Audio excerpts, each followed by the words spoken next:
मेरे प्यारे परिवारजनों, नमस्कार। मन की बात के एक और एपिसोड में मुझे आप सभी के साथ देश की सफलता को, देशवासियों की सफलता को, उनकी इंस्पायरिंग लाइफ जर्नी को आपसे साझा करने का अवसर मिला है। इन दिनों सबसे ज्यादा पत्र, संदेश जो मुझे मिले हैं, वो दो विषयों पर बहुत अधिक है। पहला विषय है चंद्रयान-3 की सफल लैंडिंग और दूसरा विषय है दिल्ली में G20 का सफल आयोजन। देश के हर हिस्से से, समाज के हर वर्ग से, हर उम्र के लोगों के मुझे अनगिनत पत्र मिले हैं। जब चंद्रयान-3 का लैंडर चंद्रमा पर उतरने वाला था, तब करोड़ों लोग अलग अलग माध्यमों के जरिए एक साथ इस घटना के पल पल के साक्षी बन रहे थे। इसरो के YouTube लाइव चैनल पर 80 लाख से ज्यादा लोगों ने इस घटना को देखा। अपने आप में ये एक रिकॉर्ड है। इससे पता चलता है कि चंद्रयान-3 से करोड़ों भारतीयों का कितना गहरा लगाव है। चंद्रयान की इस सफलता पर देश में इन दिनों एक बहुत ही शानदार क्विज कंपटीशन भी चल रहा है, प्रश्न स्पर्धा, और उसे नाम दिया गया है चंद्रयान-3 महाक्विज।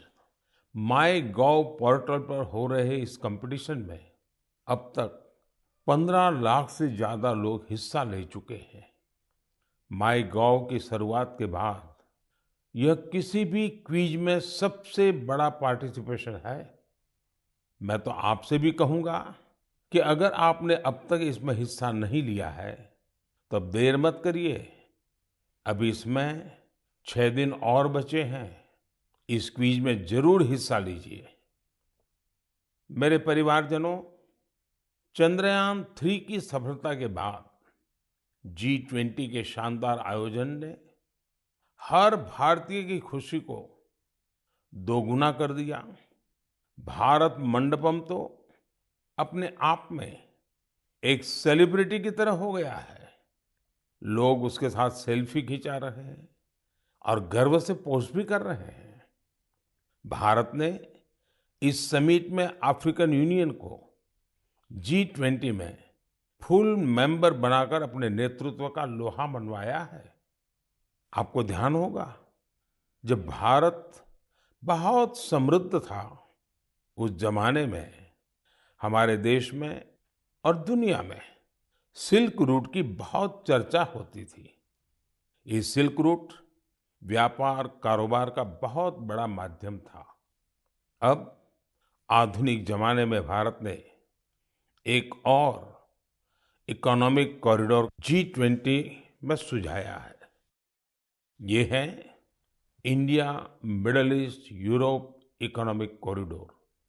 ये कॉरिडोर आने वाले सैकड़ों वर्षों तक विश्व व्यापार का आधार बनने जा रहा है। और इतिहास इस बात को हमेशा याद रखेगा कि इस कॉरिडोर का सूत्रपात भारत की धरती पर हुआ था। साथियों, G20 के दौरान जिस तरह भारत की युवा शक्ति इस आयोजन से जुड़ी, उसकी आज विशेष चर्चा आवश्यक है। साल भर तक देश के अनेकों यूनिवर्सिटीज में G20 से जुड़े कार्यक्रम हुए। अब इसी श्रृंखला में दिल्ली में एक और एक्साइटिंग प्रोग्राम होने जा रहा है, G20 यूनिवर्सिटी कनेक्ट प्रोग्राम। इस प्रोग्राम के माध्यम से देश भर के लाखों यूनिवर्सिटी स्टूडेंट्स एक दूसरे से जुड़ेंगे। इसमें IITs, IIMs, NITs और मेडिकल कॉलेजेस जैसे कई प्रतिष्ठित संस्थान भी भाग लेंगे। मैं चाहूंगा कि अगर आप कॉलेज स्टूडेंट हैं, तो 26 सितंबर को होने वाले इस कार्यक्रम को जरूर देखिएगा, इससे जरूर जुड़िएगा। भारत के भविष्य में युवाओं के भविष्य पर इसमें बहुत सारी दिलचस्प बातें होने वाली हैं। मैं खुद भी इस कार्यक्रम में शामिल होऊंगा। मुझे भी अपने कॉलेज स्टूडेंट से संवाद का इंतजार है। मेरे परिवारजनों, आज से 2 दिन बाद 27 सितंबर को विश्व पर्यटन दिवस है। पर्यटन को कुछ लोग सिर्फ सैर सपाटे के तौर पर देखते हैं, लेकिन पर्यटन का एक बहुत बड़ा पहलू रोजगार से जुड़ा है। कहते हैं, सबसे कम इन्वेस्टमेंट में सबसे ज्यादा रोजगार अगर कोई सेक्टर पैदा करता है तो वो टूरिज्म सेक्टर ही है। टूरिज्म सेक्टर को बढ़ाने में किसी भी देश के लिए गुडविल, उसके प्रति आकर्षण बहुत मैटर करता है।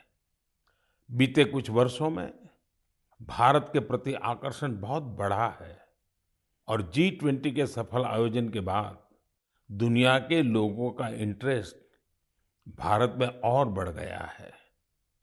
साथियों, G20 में 1 लाख से ज्यादा डेलीगेट्स भारत आए।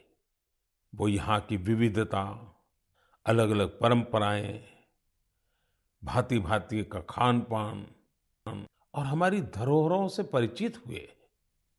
यहाँ आने वाले डेलीगेट्स अपने साथ जो शानदार अनुभव लेकर गए हैं, उससे टूरिज्म का और विस्तार होगा।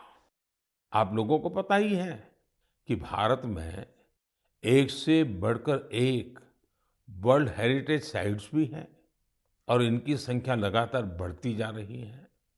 कुछ ही दिन पहले शांति निकेतन और कर्नाटका के पवित्र होयसड़ा मंदिरों को वर्ल्ड हेरिटेज साइट्स घोषित किया गया है। मैं इस शानदार उपलब्धि के लिए समस्त देशवासियों को बधाई देता हूं। मुझे 2018 में शांति निकेतन की यात्रा का सौभाग्य मिला था। शांति निकेतन से गुरुदेव रविंद्रनाथ टैगोर का जुड़ाव रहा है। गुरुदेव रविंद्रनाथ टैगोर ने शांति निकेतन का मोटो संस्कृत के एक प्राचीन श्लोक से लिया था। वह श्लोक है, यत्र विश्वम भवत्येक नीडम, अर्थात जहां एक छोटे से घोंसले में पूरा संसार समाहित हो सकता है। कर्नाटका के जिन होयसड़ा मंदिरों को यूनेस्को ने विश्व धरोहर सूची में शामिल किया है, उन्हें 13वीं शताब्दी के बेहतरीन आर्किटेक्चर के लिए जाना जाता है। इन मंदिरों को यूनेस्को से मान्यता मिलना मंदिर निर्माण की भारतीय परंपरा का भी सम्मान है। भारत में अब वर्ल्ड हेरिटेज प्रॉपर्टीज की कुल संख्या 42 हो गई है। भारत का प्रयास है कि हमारे ज्यादा से ज्यादा ऐतिहासिक और सांस्कृतिक जगहों को वर्ल्ड हेरिटेज साइट की मान्यता मिले। मेरा आप सबसे आग्रह है कि जब भी आप कहीं घूमने जाने की योजना बनाएं, तो ये प्रयास करें कि भारत की विविधता के दर्शन करें। आप अलग अलग राज्यों की संस्कृति को समझें, हेरिटेज साइट्स को देखें। इससे आप अपने देश के गौरवशाली इतिहास से तो परिचित होंगे ही, स्थानीय लोगों की आय बढ़ाने का भी आप अहम माध्यम बनेंगे। मेरे परिवारजनों, भारतीय संस्कृति और भारतीय संगीत अब ग्लोबल हो चुका है। दुनिया भर के लोगों का इनसे लगाव दिनों दिन बढ़ता ही जा रहा है। एक प्यारी सी बिटिया द्वारा की गई एक प्रस्तुति, उसका एक छोटा सा ऑडियो आपको सुनाता हूं। जगज्जालपालं कजत्कण्ठमालं शरच्चन्द्रभालं महादैत्यकालं नभो नीलकायं तुरावरमायं सुपद्मसहायं भजेऽहं भजेऽहम्। नागेन्द्रहाराय त्रैलोचनाय भस्मङ्गरागाय माहेश्वराय नित्याय शुद्धाय दिगम्बराय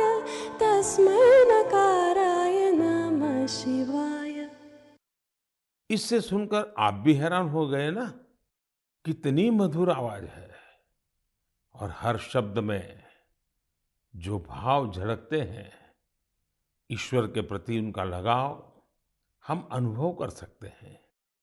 अगर मैं ये बताऊं कि ये सुरीली आवाज जर्मनी की एक बेटी की है, तो शायद आप और अधिक हैरान होंगे।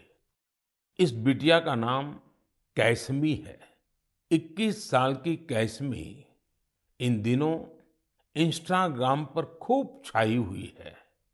जर्मनी की रहने वाली कैसमी कभी भारत नहीं आई है, लेकिन वो भारतीय संगीत की दीवानी है, जिसने कभी भारत को देखा तक नहीं।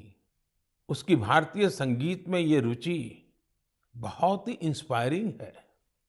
कैसमी जन्म से ही देख नहीं पाती है, लेकिन ये मुश्किल चुनौती उन्हें असाधारण उपलब्धियों से रोक नहीं पाई। म्यूजिक और क्रिएटिविटी को लेकर उनका पैशन कुछ ऐसा था कि बचपन से ही उन्होंने गाना शुरू कर दिया। अफ्रीकन ड्रमिंग की शुरुआत तो उन्होंने महज 3 साल की उम्र में ही कर दी थी। भारतीय संगीत से उनका परिचय 5-6 साल पहले ही हुआ। भारत के संगीत ने उनको इतना मोह लिया, इतना मोह लिया कि उसमें पूरी तरह से रम गई। उन्होंने तबला बजाना भी सीखा है। सबसे इंस्पायरिंग बात तो यह है कि वे कई सारी भारतीय भाषाओं में गाने में महारत हासिल कर चुकी है। संस्कृत, हिंदी, मलयालम, तमिल, कन्नड़ या फिर असमी, बंगाली, मराठी, उर्दू, उन्होंने इन सब में अपने सुर साधे हैं। आप कल्पना कर सकते हैं, किसी को दूसरी अनजान भाषा की 2-3 लाइनें बोलनी पड़ जाएं तो कितनी मुश्किल आती है। लेकिन कैसमी के लिए जैसे बाएं हाथ का खेल है। आप सभी के लिए मैं यहाँ कन्नड़ा में गाए उनके एक गीत को शेयर कर रहा हूँ। ನಮ್ಮ ವಚನ ಬಹುವಚನ ನುಡಿರು ಕನ್ನಡ ನಡೆಯಿರೋ ಕನ್ನಡ ನಮ್ಮ ವಚನ ಬಹುವಚನ ನುಡಿರು ಕನ್ನಡ ನಡೆಯಿರೋ ಕನ್ನಡ ಕನ್ನಡ ನಮ್ಮ ಕನ್ನಡ। भारतीय संस्कृति और संगीत को लेकर जर्मनी की कैसमी के इस जुनून की मैं हृदय से सराहना करता हूँ। उनका यह प्रयास हर भारतीय को अभिभूत करने वाला है। मेरे परिवारजनों, हमारे देश में शिक्षा को हमेशा एक सेवा के रूप में देखा जाता है। मुझे उत्तराखंड के कुछ ऐसे युवाओं के बारे में पता चला है जो इसी भावना के साथ बच्चों की शिक्षा के लिए काम कर रहे हैं। नैनीताल जिले में कुछ युवाओं ने बच्चों के लिए अनोखी घोड़ा लाइब्रेरी की शुरुआत की है।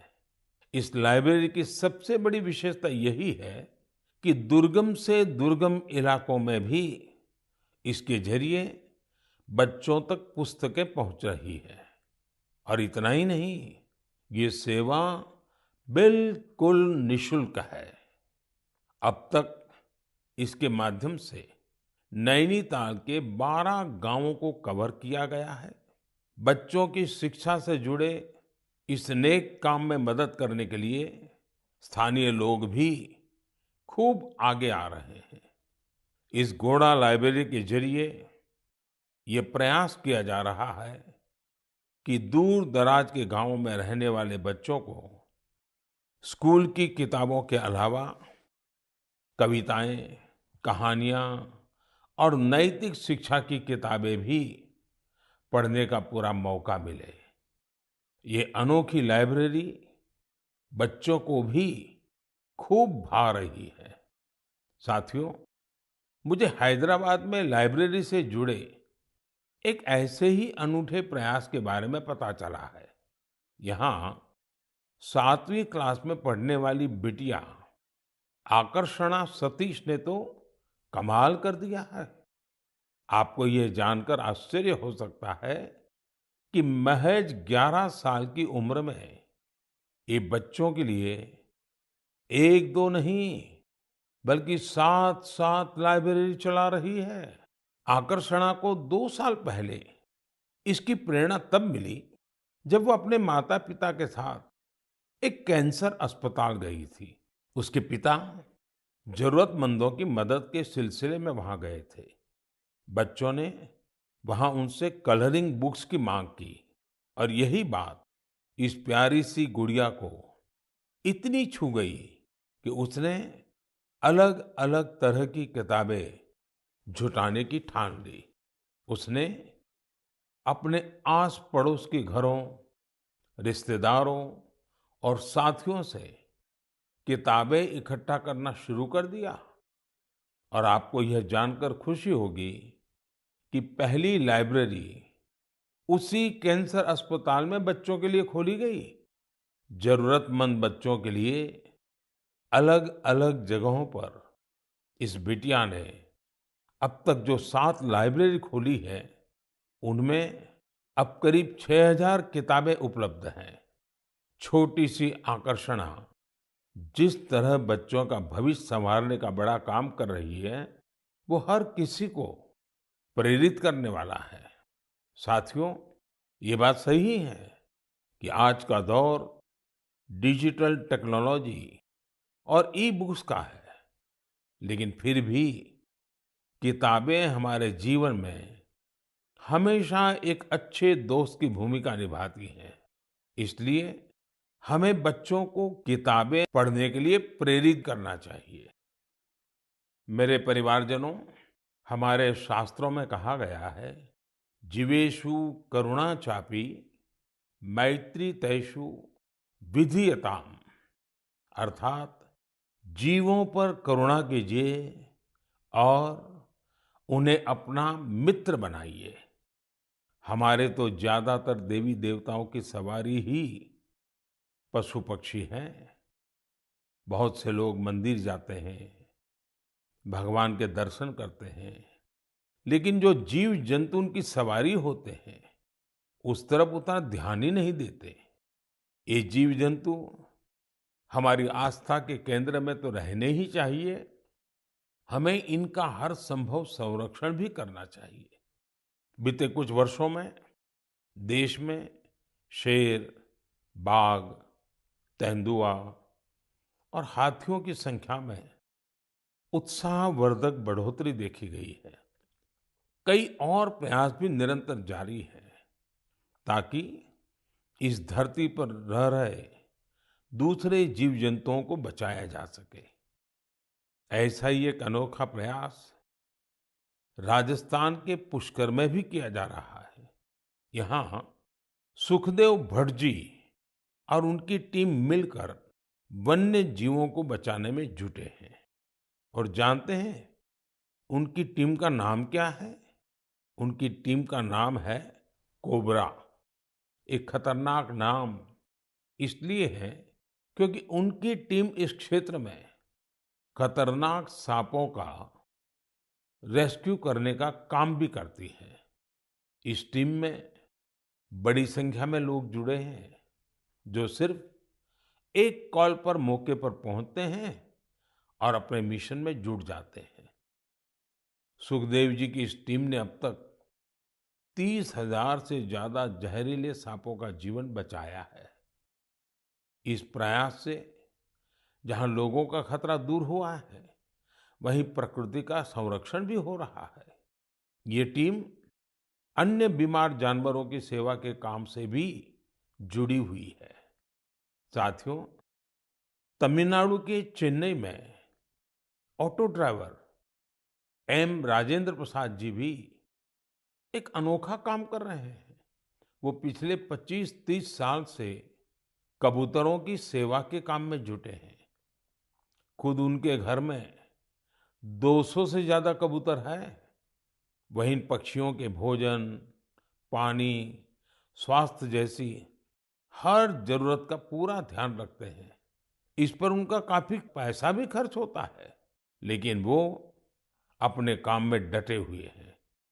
साथियों, लोगों को नेक नियत से ऐसा काम करते देखकर वाकई बहुत सुकून मिलता है, काफी खुशी होती है।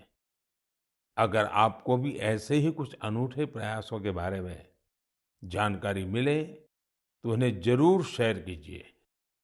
मेरे प्यारे परिवारजनों, आजादी का ये अमृत काल देश के लिए हर नागरिक का कर्तव्य काल भी है।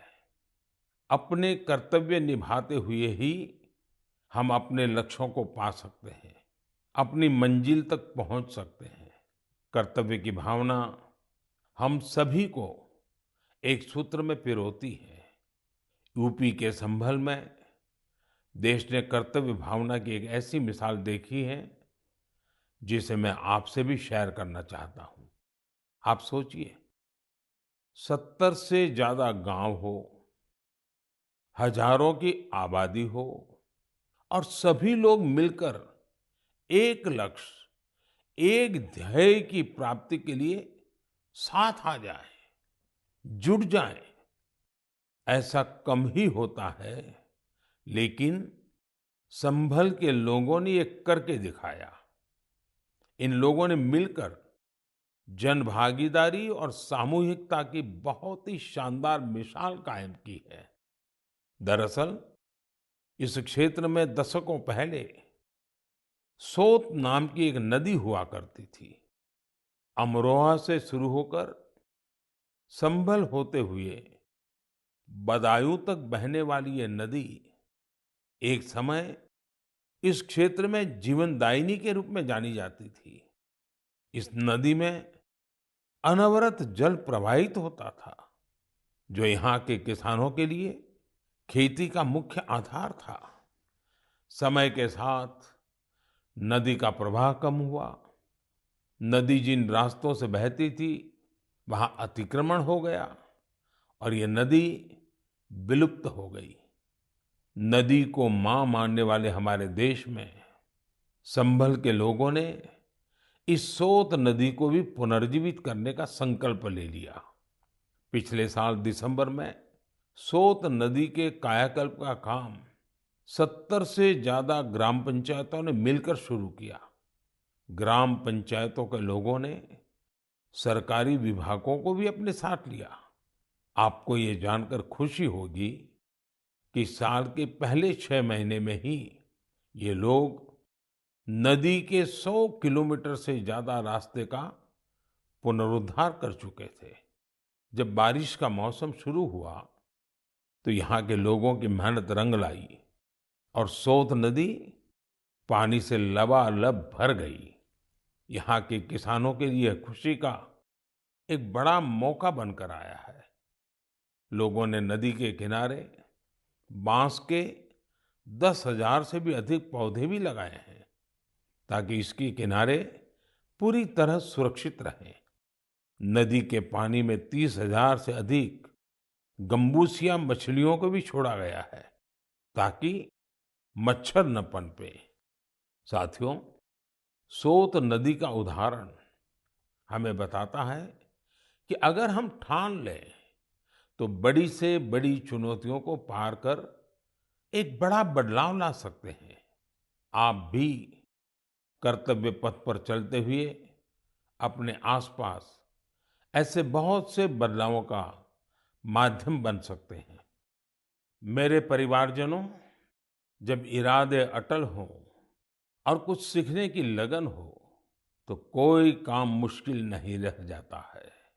पश्चिम बंगाल की श्रीमती शकुंतला सरदार ने इस बात को बिल्कुल सही साबित करके दिखाया है। आज वो कई दूसरी महिलाओं के लिए प्रेरणा बन गई हैं। शकुंतला जी जंगल महल के शातनाला गांव की रहने वाली हैं।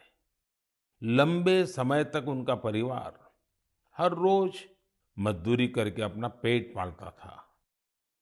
उनके परिवार के लिए गुजर बसर भी मुश्किल थी। फिर उन्होंने एक नए रास्ते पर चलने का फैसला किया और सफलता हासिल कर सबको हैरान कर दिया। आप ये जरूर जानना चाहेंगे कि उन्होंने ये कमाल कैसे किया? इसका जवाब है एक सिलाई मशीन। एक सिलाई मशीन के जरिए उन्होंने साल की पत्तियों पर खूबसूरत डिजाइन बनाना शुरू किया। उनके इस हुनर ने पूरे परिवार का जीवन बदल दिया। उनके बनाए इस अद्भुत क्राफ्ट की मांग लगातार बढ़ती जा रही है। शकुंतला जी के इस हुनर ने न सिर्फ उनका बल्कि साल की पत्तियों को जमा करने वाले कई लोगों का जीवन भी बदल दिया है। अब वो कई महिलाओं को ट्रेनिंग देने का भी काम कर रही है। आप कल्पना कर सकते हैं, एक परिवार जो कभी मजदूरी पर निर्भर था, अब खुद दूसरों को रोजगार के लिए प्रेरित कर रहा है। उन्होंने रोज की मजदूरी पर निर्भर रहने वाले अपने परिवार को अपने पैरों पर खड़ा कर दिया है। इससे उनके परिवार को अन्य चीजों पर भी फोकस करने का अवसर मिला है।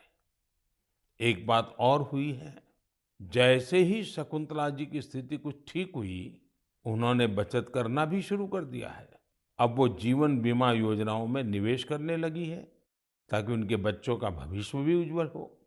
शकुंतला जी के जज्बे के लिए उनकी जितनी सराहना की जाए वो कम है। भारत के लोग ऐसी ही प्रतिभा से भरे होते हैं। आप उन्हें अवसर दीजिए और देखिए वे क्या क्या कमाल कर दिखाते हैं। मेरे परिवारजनों, दिल्ली में G20 समिट के दौरान उस दृश्य को भला कौन भूल सकता है, जब कई वर्ल्ड लीडर्स बापू को श्रद्धा सुमन अर्पित करने एक साथ राजघाट पहुंचे। यह इस बात का एक बड़ा प्रमाण है कि दुनिया भर में बापू के विचार आज भी कितने प्रासंगिक है। मुझे इस बात की भी खुशी है कि गांधी जयंती को लेकर पूरे देश में स्वच्छता से संबंधित बहुत सारे कार्यक्रमों का प्लान किया गया है। केंद्र सरकार के सभी कार्यालयों में स्वच्छता ही सेवा अभियान काफी जोर शोर से जारी है। इंडियन स्वच्छता लीग में भी काफी अच्छी भागीदारी देखी जा रही है। आज मैं मन की बात के माध्यम से सभी देशवासियों से एक आग्रह भी करना चाहता हूं। 1 अक्टूबर यानी रविवार को सुबह 10 बजे स्वच्छता पर एक बड़ा आयोजन होने जा रहा है। आप भी अपना वक्त निकालकर स्वच्छता से जुड़े इस अभियान में अपना हाथ बटाएं। आप अपनी गली, आस पड़ोस, पार्क, नदी, सरोवर या फिर किसी दूसरे सार्वजनिक स्थल पर इस स्वच्छता अभियान से जुड़ सकते हैं। और जहां जहां अमृत सरोवर बने हैं, वहां तो स्वच्छता अवश्य करनी है। स्वच्छता की ये कार्यांजलि ही गांधी जी को सच्ची श्रद्धांजलि होगी। मैं आपको फिर से याद दिलाना चाहूंगा कि इस गांधी जयंती के अवसर पर खादी का कोई न कोई प्रोडक्ट जरूर खरीदें। मेरे परिवारजनों, हमारे देश में त्योहारों का सीजन भी शुरू हो चुका है। आप सभी के घर में भी कुछ नया खरीदने की योजना बन रही होगी। कोई इस इंतजार में होगा कि नवरात्र के समय वो अपना शुभ काम शुरू करेगा। उमंग, उत्साह के इस वातावरण में आप वोकल फॉर लोकल का मंत्र भी जरूर याद रखें।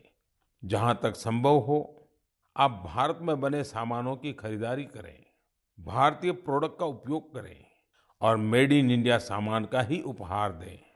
आपकी छोटी सी खुशी किसी दूसरे के परिवार की बहुत बड़ी खुशी का कारण बनेगी। आप जो भारतीय सामान खरीदेंगे, उसका सीधा फायदा हमारे श्रमिकों, कामगारों, शिल्पकारों और अन्य विश्वकर्मा भाई बहनों को मिलेगा। आजकल तो बहुत सारे स्टार्टअप्स भी स्थानीय प्रोडक्ट्स को बढ़ावा दे रहे हैं। आप स्थानीय चीजें खरीदेंगे तो स्टार्टअप्स के इन युवाओं को भी फायदा होगा। मेरे प्यारे परिवारजनों, मन की बात में बस आज इतना ही। अगली बार जब आपसे मन की बात में मिलूंगा तो नवरात्रि और दशहरा बीत चुके होंगे। त्योहारों के इस मौसम में आप भी पूरे उत्साह से हर पर्व मनाएं, आपके परिवार में खुशियां रहे, मेरी यही कामना है। इन पर्वों की आपको बहुत सारी शुभकामनाएं। आपसे फिर मुलाकात होगी और भी नए विषयों के साथ, देशवासियों की नई सफलताओं के साथ। आप अपने संदेश मुझे जरूर भेजते रहिए। अपने अनुभव शेयर करना न भूलें। मैं प्रतीक्षा करूंगा। बहुत बहुत धन्यवाद। नमस्कार।